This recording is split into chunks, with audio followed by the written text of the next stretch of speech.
Bonjour mesdames et messieurs, ceci est une courte vidéo pour vous montrer deux choses sur l'Asvine C2000. J'attaque tout de suite par la première. Quand vous mettez un tout petit peu d'humidité sur la dorure de Asvine et C2000 sur le capuchon, la dorure s'en va. Voici la preuve en image, j'humecte un tout petit peu le doigt et je viens l'appliquer sur Asvine et C2000 et instantanément la dorure s'en va. Ceci montre que le procédé qui a été utilisé par Asvine pour mettre de la dorure dans ses gravures Asvine et C2000 est tout simplement très fragile. Cette dorure avec cet éclat ne perdurera certainement pas dans le temps. Je vous mets maintenant côte à côte le capuchon du stylo rouge et le capuchon du stylo vert. Typiquement, sur le V de Asvine sur le stylo rouge, la dorure n'existe quasiment plus. Ça n'a rien d'inesthétique, mais si vous aimiez la belle dorure qu'il y avait avant, avec le temps, ça disparaîtra. En tous les cas, si vous voulez le faire perdurer le plus longtemps possible, évitez toute humidité. Après la découverte que les plumes de Asvine pouvaient sécher dans le capuchon, là encore, Asvine semble quand même avoir pris un raccourci. La deuxième chose, ça va être tout simplement de vous montrer une nouvelle méthode pour faire l'isolation de l'Asvine C2000 au niveau du capuchon, et ceci de manière vraiment hyper simple. Je vais vous montrer ici comment est fait l'intérieur du capuchon à cet endroit-là, l'intérieur du liner. Alors, je l'ai bien entendu déjà démonté, mais sachez que c'est pas évident du tout à démonter, mais ça se fait.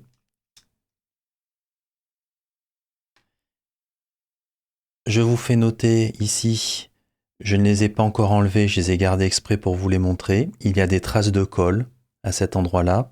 Je les ai déjà enlevés, mais il y avait aussi des traces de colle ici.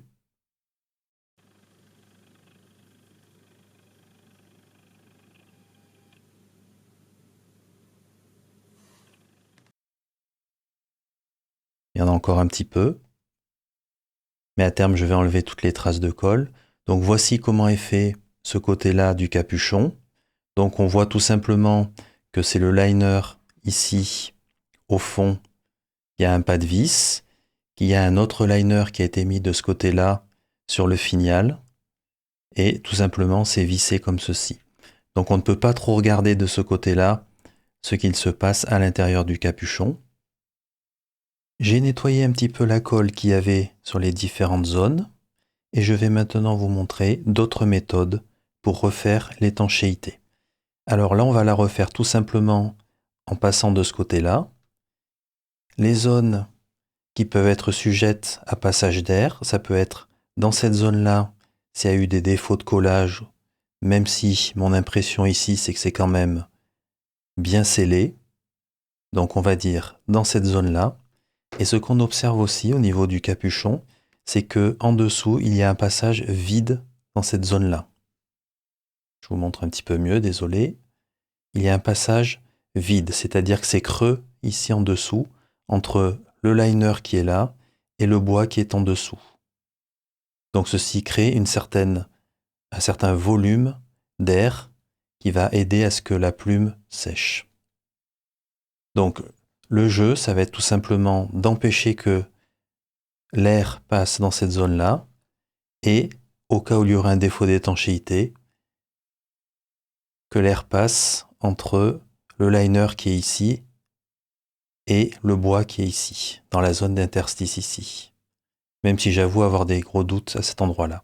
Après, comme c'est vissé, ici, on peut tenter aussi de refaire un peu d'étanchéité dans la zone de vissage à cet endroit-là. Alors le plus simple, et ça coûte absolument rien du tout quasiment, c'est avec du téflon.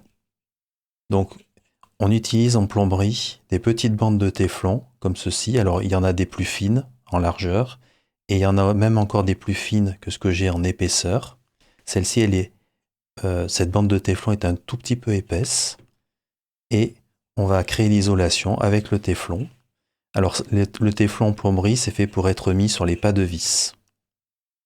Donc l'important, ici, c'est de mettre le téflon de façon à ce que il vienne à cet endroit-là, recouvrir un petit peu le bois sur la tranche.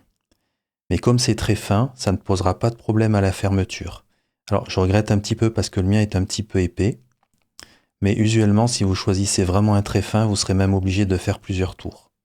Moi, je vais en faire très peu parce que le mien est un petit peu épais.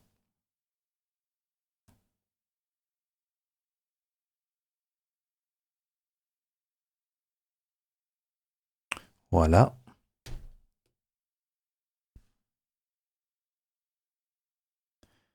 Donc,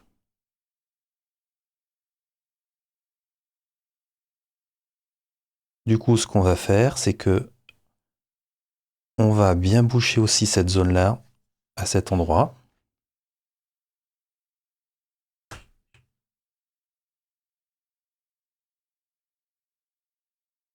Donc le téflon, ça ne laisse absolument pas passer l'humidité.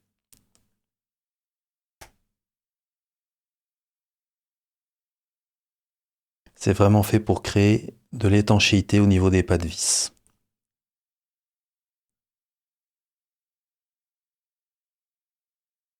Ce que va faire le téflon pendant qu'on va visser, c'est qu'il va un petit peu se déchirer, mais du coup, il va se mettre dans toutes les interstices du pas de vis et ça va bloquer le passage de l'air.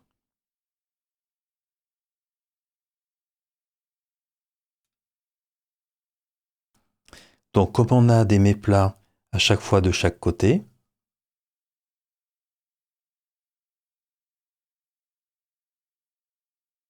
ça va écraser le silicone et ça va vraiment créer l'étanchéité.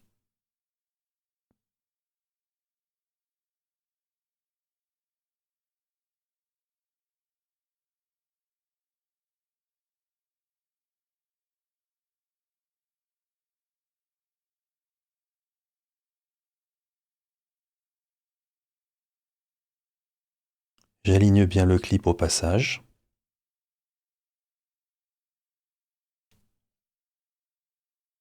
Voilà, c'est repositionné.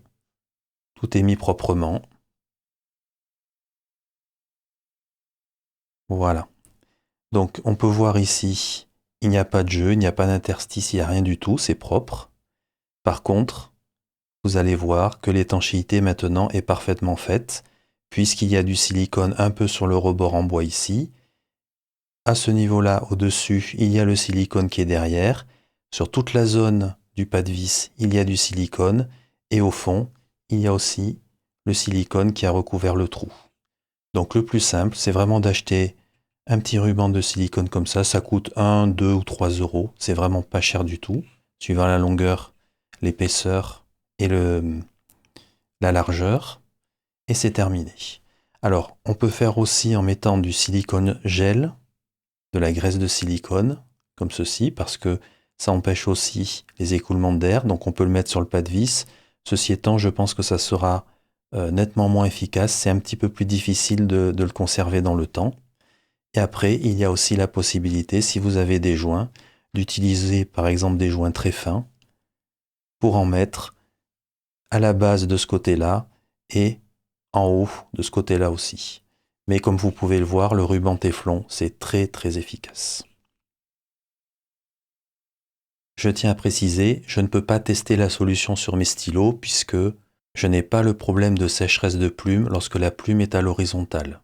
Mais une fois que vous aurez placé ces rubans de silicone, il est impossible d'avoir des sécheresses de plume puisque là vous aurez complètement tout enfermé les interstices dans du silicone.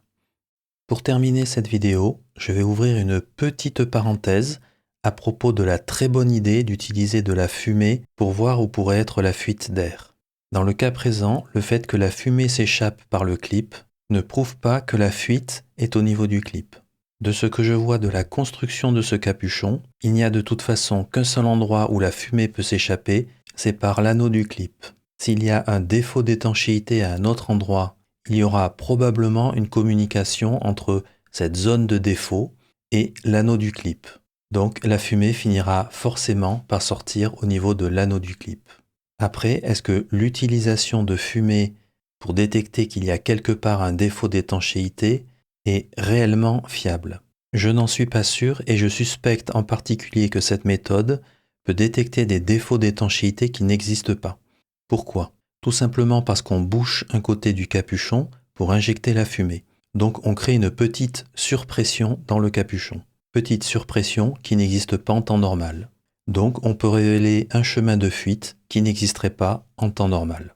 Ici se termine cette vidéo, j'espère qu'elle a pu être d'une quelconque utilité et qu'elle vous a intéressé. Je vous remercie pour votre attention et à bientôt.